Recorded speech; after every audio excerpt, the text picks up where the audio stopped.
आगे प्रसंग है कि श्री कृष्ण राधा व गोपी संग गोलोक के दिव्य रथ में वृंदावन आए। श्री कृष्ण राधा व गोपी संग गोलोक के दिव्य रथ में वृंदावन आए। वहां से पुनः गुणातीत निर्गुण ब्रह्म श्री कृष्ण उनसे एक हो गए। वहां पहुंचकर उन्होंने रात्रि के समय जल स्थल पर विहार किया और राधिका को वहां के सभी पदार्थों को इस रूप में दिखाया मानो सभी नवीन प्रकट हुए हो। पुनः सुंदर श्रृंगार करके वन उपवन में गए। राधे की इच्छा थी न सुने न देखे वह स्थान में विहार करे, तो वहां ले गए, जैसे कि सुमेरु पर्वत की चोटी, गंधमादन पर्वत, पारिजात पुष्पों के मनोहर वन में, गुफा कंदराओं में, नारायण सरोवर, देवताओं की निवास भूमि, मलय पर्वत पर, प्रत्येक समुद्र पर, मुनियों के आश्रमों में, द्वारिका तथा रेवतक पर्वत दिखाया। फिर व्रज नंदगांव पहुंचे। नंद बाबा मैया ब्रजवासी ने आकाश मार्ग से रथ आते देखा। सबकी आंखें हर्ष से भर गई। सब जय कन्हैया, जय कन्हैया, जय कन्हैया, जय कन्हैया ऐसे करने हर्ष से नाचने लगे। श्री कृष्ण श्री राधे को लेकर बाबा मैया के चरण में पड़े। बाबा मैया ने गले लगाया। उस समय सभी लोग ने श्री कृष्ण को उसी रूप में देखा जिस रूप में वे मथुरा गए थे। उनके हाथों में मुरली शोभा पा रही थी। वह किशोर अवस्था थी। राधा सखियों संग विशाखा कुंज में गई। श्री राधा ललिता विशाखा अपने मूल रूप में समा गई। सबने वही विश्राम किया। श्री कृष्ण ने नंद भवन में विश्राम किया। आगे स्वप्न लीला टूटी, सत्य लीला आरंभ प्रसंग। प्रातः काल कान्हा विशाखा कुंज में आए। श्री राधे ललिता विशाखा तीनों मूर्छित थी। अन्य सखी सेवा में थी। श्याम सुंदर के निकुंज में प्रवेश थे। उनके श्रीअंग की सौरभ फैल गई। वह श्री राधा ललिता विशाखा के नाक में गई, मानो देह में प्राण आए। तीनों कृष्ण कृष्ण कृष्ण कृष्ण कृष्ण करती हुई नींद से जागी। तीनों ने आंखों के समक्ष श्याम सुंदर को मुस्कुराते हुए देखा। राधे बोली, प्यारे आप कब कुंज में आए? कृष्ण कहते, तुम तीनों लेटी थी तब। ललिता कहती, प्यारे आपको पता है रात्रि को हमने एक स्वप्न देखा। आप हमें छोड़ के मथुरा चले गए। स्वप्न में आप हमें छोड़ के मथुरा चले गए। हम सब बहुत रोई, बहुत रोई। हम तीनों ने तो आत्महत्या ही कर ली और दूसरा रूप लेके आपकी पत्नियां बनी द्वारिका में, और यहाँ भी रही। फिर यहाँ से 100 वर्ष बाद सिद्धाश्रम में गई। वहां तुम्हारी रानियों से मिलन हुआ।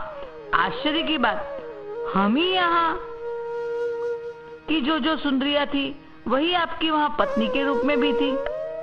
वहां भी एक दिन रास किया। फिर वृंदावन आए। अभी आप आए तभी हमारा स्वप्न पूरा हुआ, टूटा, और आप हमारे सामने बैठे थे।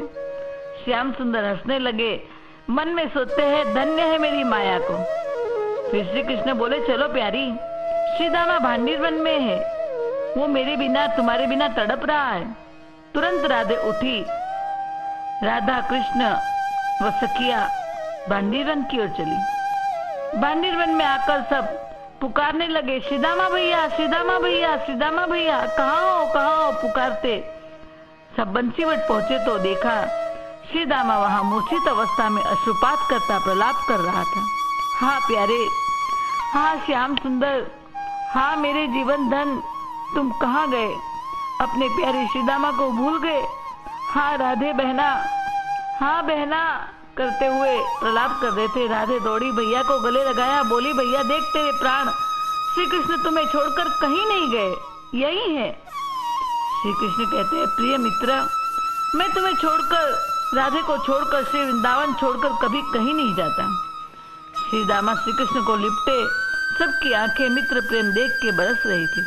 श्री कृष्ण बोले, जब तक सूर्य चंदा रहेंगे श्री दामा की याद में इस बंसीवट में मृदंग बजते रहेंगे। और सब नंदगांव पहुंचे। बरसाने से वृषभानु, कीर्ति, सुबल आदि आए। कृष्ण सुबल से लिपटे।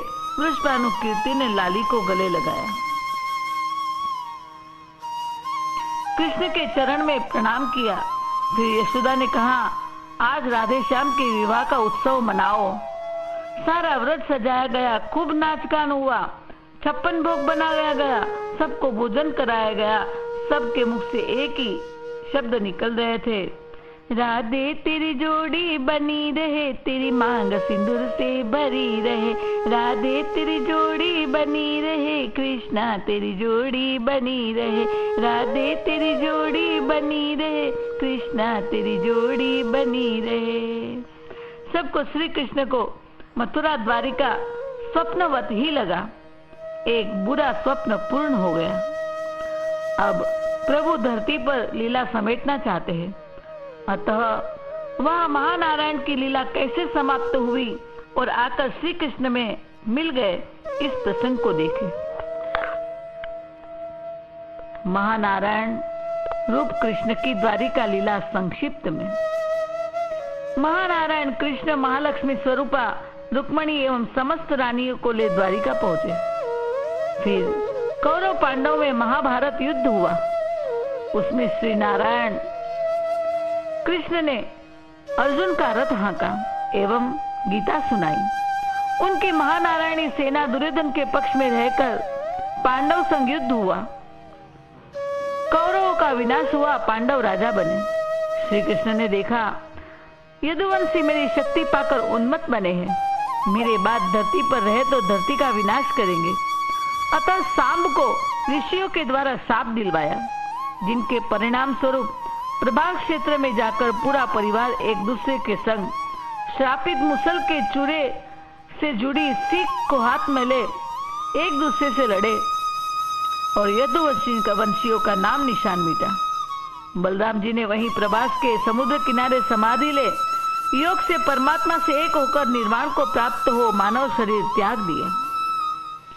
महानारायण रूप श्री कृष्ण ने ये देखा तो एक पीपल के वृक्ष के नीचे पैर पे पैर चढ़ाकर बैठ गए। एक व्याघ्र ने दूर से देखा, सोचा ये हिरण है और मुसल के टुकड़े का तीर उनके पैर पर मारा। प्रभु ने व्याघ्र को क्षमा कर दिया और उत्तम लोक भेज दिया। दारुक सारथी द्वारा द्वारिका में अर्जुन को खबर भेजी कि यदुवंशियों का नाश हो गया है। बलराम जी स्वधाम गमन कर चुके हैं, प्रभु को तीर लगा है, वे भी स्वधाम जा रहे हैं। उनकी छोड़ी द्वारिका को समुद्र 7 दिन में डुबो देगा। अब अर्जुन के संग सब इंद्रप्रस्थ चले जाओ। यह खबर द्वारिका पहुंचते ही मां लक्ष्मी रुक्मणी अयोनिजा होने से सशरीर वैकुंठ चली गई। अन्य रानियां भी अग्नि प्रवेश कर प्रभु धाम पाया। सत्यभामा पृथ्वी के अंश से होने से वो पृथ्वी में समा गई। जामवंती जो पार्वती थी वो हिमाचल चली गई और कालिंदी यमुना में समा गई। अर्जुन दुखी हो द्वारिका के वृद्ध स्त्री पुरुष बच्चों को लेकर इंद्रप्रस्थ गया। यह महानारायण का दर्शन करने सारे देवता आए और बलदेव जी का तेज शेषनाग में, प्रद्युम्न का तेज कामदेव में, अनिरुद्ध का तेज ब्रह्मा जी में, सांब का तेज स्कंद में, वसुदेव का तेज कश्यप ऋषि में और देवकी का तेज अदिति में समा गया। जो जिनके अंश से प्रकट थे उनमें समा गए। सब महानारायण की स्तुति कर अपने धाम गए। 7 दिन होते समुद्र ने रुक्मिणी का महल छोड़कर शेष सारी द्वारिका को अपने अंदर समेट लिया। वहां अर्जुन से भगवान का स्वधाम गमन सुनकर पांडव धरती पर रह नहीं पाए। उनके विरह में रोते हुए हिमालय गमन कर किया और वहीं अपने शरीर पिघला दिए। शरीर त्याग अपने देवताओं में समा गए। महानारायण के पास अंत में सभी पवित्र पुण्यमयी नदियां गंगा, जमुना, सरस्वती आई। प्रभु आप स्वधाम जा रहे हैं, कलयुग के पापी हमें अशुद्ध करेंगे, कैसे हम शुद्ध होगी? महानारायण ने कहा, मेरे भक्तों का दर्शन स्पर्श से, उनकी कथा श्रवण से तुम पवित्र होगी। ऐसा कहकर सबके जाने के बाद महानारायण दिव्य वृंदावन में आए।